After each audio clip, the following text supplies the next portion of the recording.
C'est une véritable guerre judiciaire qui est engagée devant les tribunaux contre la presse. Le but est de mettre une sorte de pression légale à grand renfort d'avocats, à grand renfort de courriers qui doivent créer une sorte de terreur dans les rédactions. Ces procédures, on appelle cela des procédures abusives, des procédures bâillons.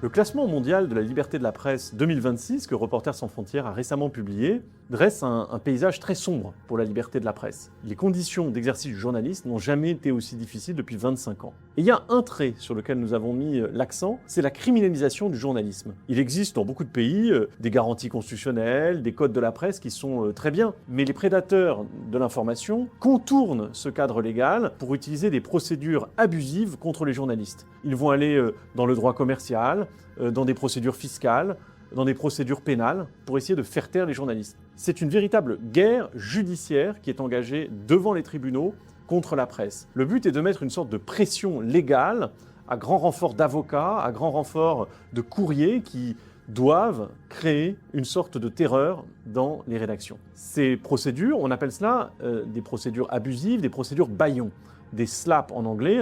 Le terme a été choisi pour coller avec la traduction du mot gifle en anglais. Il est important de rappeler que le travail de la presse n'est pas exempt de critique et qu'il faut pouvoir parfois saisir les tribunaux quand il y a de la diffamation, quand il y a de l'injure.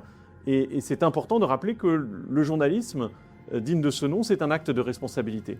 Mais ce dont on parle, c'est quelque chose qui est véritablement une stratégie déclenchée par des prédateurs de l'information contre les reporters en utilisant la voie du droit. Alors nous, à chaque fois, on regarde le nombre de ces procédures, leur objet, pour essayer de déterminer à quel point elles relèvent d'une procédure bâillon. Je vais vous prendre 3 exemples pour que vous compreniez bien de quoi on parle.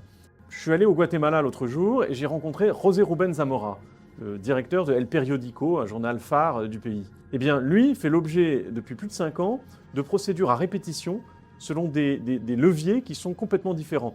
Heureusement, cet homme continue avec fierté à défendre son honneur, à continuer à défendre avec force les couleurs du journalisme. Au Brésil, des prédateurs de l'information, qu'il s'agisse de décideurs politiques, de responsables d'entreprises, de groupes d'intérêt, vont aller dans les différents États fédérés déclencher des procédures en diffamation contre des journalistes, histoire de les accabler d'une quantité de procédures qui les forcent à aller tel jour dans tel État pour aller se défendre devant tel tribunal. Ça finit par devenir un cauchemar au quotidien. Un dernier exemple que je prendrai, qui montre à quel point il y a une articulation entre les procédures bâillons et parfois les assassinats de journalistes, c'est la pression qu'a subie Daphne Caruana Galizia, la journaliste maltaise, qui avant d'être assassinée, avait eu droit à 50 procédures en diffamation.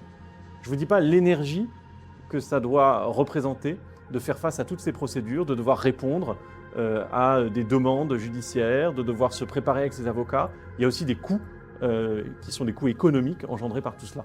Alors, on ne peut pas rester les bras ballants face à cette menace, et c'est pour ça que l'Union européenne, par exemple, s'est équipée d'une directive anti-slap, une directive contre les procédures bâillons. À l'heure où je parle, la date limite du 7 mai sera dépassée, et seulement une poignée d'États auront entrepris sa traduction dans le droit national. La France a fait peut-être un peu mieux que les autres, mais on ne saurait s'en satisfaire.